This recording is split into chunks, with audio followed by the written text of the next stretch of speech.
ભરૂચ નીલકંઠ વસ્તી અને હિન્દુ સમાજ દ્વારા આયોજિત વિરાટ હિન્દુ સંમેલન સફળતાપૂર્વક સંપન્ન।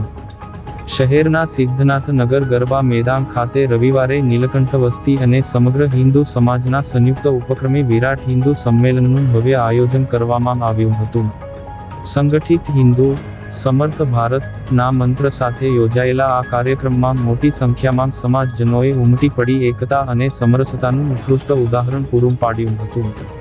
કાર્યક્રમનો પ્રારંભ ધર્મસભાથી થયો હતો, જેમાં ઉપસ્થિત સંતો અને મહાનુભાવોએ આશીર્વચન પાઠવ્યા હતા।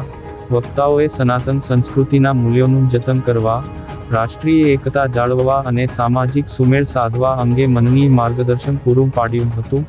સમાજમાં સંગઠિત શક્તિ અને પરસ્પર સહકારની અનિવાર્યતા પર આ પ્રસંગે વિશેષ ભાર મૂકવામાં આવ્યો હતો। ધર્મસભા બાદ સાંસ્કૃતિક કાર્યક્રમોની રમઝટ જામી હતી।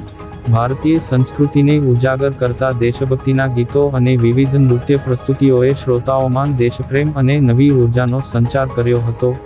સમગ્ર કાર્યક્રમ અત્યંત ઉત્સાહપૂર્ણ અને શાંતિપૂર્ણ માહોલમાં સંપન્ન થયો હતો, જેણે શહેરભરમાં સંગઠન અને સકારાત્મકતાનો મજબૂત સંદેશ વહેતો કર્યો છે।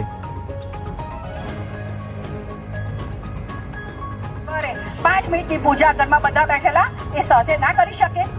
એક દિવસ એક ટાઈમનું ભોજન દિવસની અંદર બધા સાથે બેસીને ના કરી શકે। અઠવાડિયામાં એકવાર ફક્ત અડધો કલાક માટે ગપશપ ના કરી શકાય। ગપશપની અંદર આપણે બીજી કોઈ ચર્ચા, પોલિટિકલ ચર્ચા કે કોઈ ચર્ચા નહીં કરવી, ખાલી આપણા કુળની વાતો, કુળ પરંપરાની વાતો કરીએ, જેથી આપણી પેઢીની અંદર પણ એ સંસ્કાર જાગૃત થશે, નિર્માણ થશે। આવી જ રીતે નાગરિક કર્તવ્ય, ભારત દેશના નાગરિક છે, આપણને બંધારણે બધા બહુ હક આપ્યા, પણ સાથે સાથે આપણે આપણી ફરજો પણ નિભાવવી જોઈએ। એક નાનું એક્ઝામ્પલ કે હેલ્મેટ પહેરીને ગાડી ચલાવી, ફાયદો કોને થવાનો છે? સરકારને નહીં। નુકસાન કોને થવાનું છે? સરકારને નહીં। એક્સિડન્ટ થશે તો આપણને જ નુકસાન થશે। તો આવા નાના નાના નિયમોનું આપણે પાલન કરવું જોઈએ। એના પછી પર્યાવરણ પ્રબોધન, આ ચોથું કાર્ય છે। પર્યાવરણ માટે લોકો વાતો તો બહુ કરે, પણ આપણે તો આપણો ભારત દેશની સંસ્કૃતિ એવી છે કે જે પર્યાવરણમાં ચૈતન્ય માને છે। ધરતીને માતા, નદીને માતા, ગાયને માતા, સૂરજને દાદા, ચંદ્રને મામા, નાગની પૂજા, પર્વતોની પૂજા, આ બધું જ આપણે કરીએ છીએ કારણ કે આપણે પર્યાવરણમાં ચૈતન્ય માનીએ। તો શું આપણે પર્યાવરણ માટે આપણે શું કરી શકીએ? અહીંયા શક્તિના સાથ